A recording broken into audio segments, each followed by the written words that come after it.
The 365 Pro Wrestling.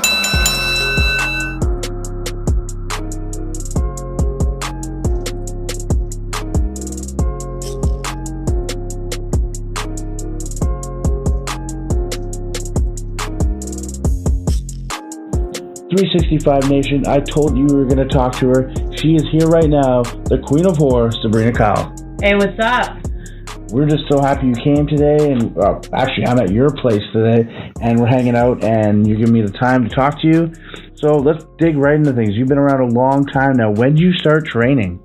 I started training when I was 15, so December of 2004. Wow. When I started training. And did your parents have any concerns about you training that young, or was it just you really want to do it, so it's going to happen? Well, my mom found a journal when I was 12, okay. And in that journal it said I wanted to be a wrestler, and so she actually looked for schools for a long time. That's amazing. And my mom paid my dues every month. Like, I found the school, the next day my mom came in with me, signed me up, paid my first month's dues, and then she came to every show, like, all the guys that have been, like, you know my mom. Yes. Everybody knows my mom because she'd come to all the shows, drive me to shows because I was so young. So my dad, on the other hand, hated it. He came to, like, maybe 3 shows. I remember he came to one show, and I talked him into it because it was around the corner from where he lived. And I think I'd been wrestling for maybe 4 years at that time, and there was a light tubes match before my match, and he got so mad he started swearing and he left. Oh, he never came to another show. Never came to another show. Who were your trainers back in the day? You trained at LLWA, right? Yes. So my first trainer was Ernie the Executioner Moore. And Rip Impact helped out a lot. Yep. He was still a student himself then, though, but he would come and open the gym and help us with cardio. And then they brought in big ticket Reggie Marley, and that was my, like, big trainer. And then Dave Linton helped us a lot before he moved. And then I trained with you a bit. You would come in and work with us, and Highlander Robbie would come in every once in a while. I mean, I wouldn't say you guys were my trainers, but I've trained a lot of places with a lot of different people. I've gone to Ohio to train at Rockstar Pro. I've gone to New York to train with Colin Delaney. Like, I just kind of take advantage when I can.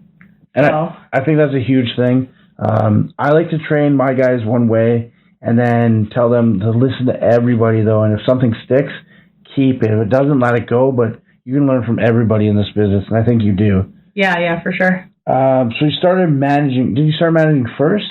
Yeah, because you were so young, right? So I started training in December. I started managing in January. Wow. On the student shows. Okay. But yeah. Do you think it helped you learn more about the, like, matches and how they work and that kind of stuff, or were you just happy to be on the shows and you're living your dream at this point? I was happy to be on the shows. Now when I watch the DVDs, I'm like, I wish I had just waited, because I look like a deer in headlights all the time. Like, I didn't know what to do. I didn't know when my cues were because I didn't understand the business yet. So I feel like I probably should have waited longer. I mean, I waited almost a year to start wrestling, though. For sure. And did you think, like, learning, though, like, watching the matches, did you learn more, though? Or was it, like, you should have just been in the back watching, learning, and not experiencing as quick? Because it's tough, because on one hand, it's like, it's amazing to be out there right away. On the other hand, if you didn't know, it's hard. Yeah. And plus, like, I don't know if you could, like, when you're at ringside, it's like you don't notice what's going on a lot of the time. Like, even now when I'm managing, I just kind of do my thing. I know my cues, but I'm not, like, watching. Yeah. And I feel like I was so nervous being at ringside that I wasn't paying attention. I was just waiting for that one, like, them to look at me and be like, this is what you're supposed to be doing now. Yeah. So, I mean, and I didn't get involved a lot. Nobody wanted to involve me because I was the only girl. And, like, back then, I'm sure a lot of people that have been around a long time, there weren't a lot of girls. So the guys were constantly trying to, like, get me out. And then it was, like, the one show the guy was managing worked Josh Alexander when he was Jay Phoenix. Yep. And he was like, come on, give Vanessa some spots, because she's been training for, like, 6 months now. Sure. So, yeah. And there wasn't a lot of ladies at that time at all. It was very, very few and far between. And some of them were just there because they had boyfriends in the business, not because they wanted to be wrestlers. And you went through that, and I know this isn't a question we talked about before, but, like, I feel nowadays it's changed where women just want to be wrestlers, and it's not because of their boyfriend. A lot of the time. Yeah. A lot of the time. I know there's exceptions. There's exceptions. There's a lot of women who come in and their boyfriend's in it, and then they see how much fun it is and how much passion they get. That passion as well. Yeah, so that's great. It's not bad. It does happen that way, but only when they only become a wrestler just because their boyfriend's a wrestler. But I think just women's wrestling's come so far in the last 5 years even. So, as far as competition and matches to me, boom.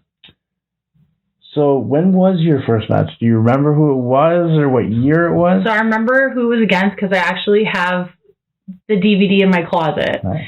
Super K gave me the DVD. He just randomly had it at a show one day, and I was like, "That's my first match ever." And I showed it to Cece was here, and she's like, "I didn't even recognize you." So it was me and the talent Dan Morris against Mercy and my best friend Steve Brown. And so me and Steve have and we're still going at it, almost 15 years later, and we're still going at it. So you had a really huge loss in your life recently, and I think it changed you because I know after it, you dropped a ton of weight, and you were always in the wrestling gym, and you just more and more shows. We just saw you out there 100 times more than before that. Was that the motivation afterwards, or? So when my dad found out he was sick, he was really worried about me because I was like pushing 250. I was pre-diabetic. I couldn't walk. I was having back problems. And I was going to quit wrestling because I just wasn't happy with who I was. Nobody wanted to wrestle me. I can say that. Nobody wanted to wrestle me. And after my dad passed away, it's like I needed something. So I started going to the gym sometimes twice a day. No. Well, I started with DDP yoga when he was sick, and I lost 30 pounds. And then I was like, okay, well, you know what? It's time for me to join the gym. So I joined the gym. And then I was going twice a day, and then I just like dropped a bunch of weight, rip opened his gym in Hamilton. And he was like, just come in. Like, he knew I was going through a hard time. So he was like, just come in whenever you want and train. And sometimes I do like 3 training sessions a day with him. Jeez. And then I wasn't happy with where I was as a wrestler. Like, I was like, I could do so much better. And then, things just started picking up. And then I really feel once I started spending more time with Jeff too, because he's such a vocal, like I aspire to be like him in the ring. Like, he's so underrated. Big time. And just, like, he knows how to work a crowd and he knows what to do. And he can literally just, chirp for 3 minutes and then get rolled up. And it's like the best match of the night, which is insane. So he's really helped me. But yeah, like when I lost my dad, that was the real, like, it was like kind of the kick in the ass I needed to. Just a change, right? Like, I know when I went through some of that stuff, it changed me in certain ways too. So, but mentioning Jeff, he is a huge motivation. He's severely underrated. The guy is really good. Sometimes he just works too hard at his shoot job, so he can't put all his love into the wrestling that he wants to. But he loves wrestling, and it's awesome that you guys are sharing that now. Yeah. It's good to have someone behind me that's like, hey, you can do it. Like when I had my steel cage match, like, hey, you can do it, and you can have the best match of the night. You're the main event. You can do it. I've never had that. I've never had someone push me like that. It's always kind of been, wrestling's dumb. Why do you wrestle? You're, wasted. Because I've never been with someone that for sure understands why I want to go get my ass kicked 3 times in a weekend, right? Yep. So it's nice. I feel like he's Reggie Marley approved, I'll say. Now, not right away. He used to get text messages every day that he was gonna die, but now. And Reggie, I think, was one of those motivating guys because he's always motivated me. He's always on my ass about stuff. And Jeff's the same guy who, even this past weekend, he's texting me at 6 in the morning. We got this done. Yeah. We got this ready. Yeah. We got this ready. Yeah. I'll get you in 2 hours. Like, okay. So, and he doesn't even sleep because he wants to make sure that everything's perfect. It's true. But right now you're doing pretty perfect in CPW, MCW, IPWA because you're all of their champions. You have 3 crowns right now. Yeah. That's got to feel amazing. It does. It's like the first time ever. And one of them is just a belt. It's not. It's their title. It's not a woman's title. And that's pretty impressive, too. Yeah. That's the thing right now I'm dealing with 365 Pro Wrestling. I'm like, do I need women's championships? Because right now the women are wrestling with the men, and do they need to be in a division? It's something I'm not sure of right now. So I haven't created one yet, but I'm not sure what I'll do.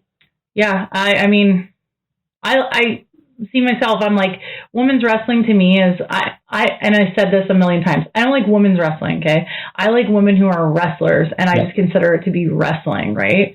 So I don't think that we're really an attraction anymore. We're just part of the whole package when you go to a show. It's part of the fabric now. Yeah, like, you know, I feel like a lot of girls can hold their own. Like Bia's been holding her own against guys for years. Yep. I've always wrestled dudes. I mean, like Spinelli can hold her own against guys. I feel like all the girls that are in wrestling because they love wrestling can totally hold their own against guys, right? Do you think that's why you and Steve Brown are great friends, or is it because of the outside stuff? You've been wrestling each other for years, but like you have some of the same interests and the same loves as well. Yeah, so, I think it's just like when I was so young when I started, and Steve was kind of one of the people that was like, okay, you're under my wing now. Like, Reggie was 100% the reason when he fucked with me. Can I swear? I don't know. 100%. But, like, no, like, some guy would hit on me because you know how it is in the business. All the guys want to hit on the new girl. Oh, no, that's Reggie's girl. Yeah. I actually know you said it to someone once at a show in Ottawa. That's Reggie's girl. And that guy backed right off.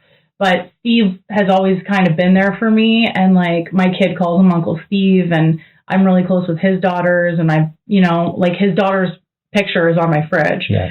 So we became really close out of wrestling, and it wasn't until the past like 2 years that we've really been in a spot where we're running a solid program with each other, and it's great. I mean, we beat the hell out of each other, and it doesn't like I feel like you can do that more with your friend, like for sure, or like your boyfriend, like you did to Jeff last year. And I don't know if that set something off, but like before you and Jeff had that hardcore match, we didn't plan to have it as a hardcore match, but we ended up doing it on the it was Battle of the Genders. Battle of the Genders, yeah. And then since then, I don't know if people just believe you want to do hardcore, but you've been in ladder matches, you've been in cage matches. Like, you're not really about that, are you? No, but you'll do it if... So I feel like if there's a reason, right? Like, the build-up to the cage was like a year in advance. There wasn't that much of a build-up to the ladder because that was the first time I'd ever wrestled Kobe.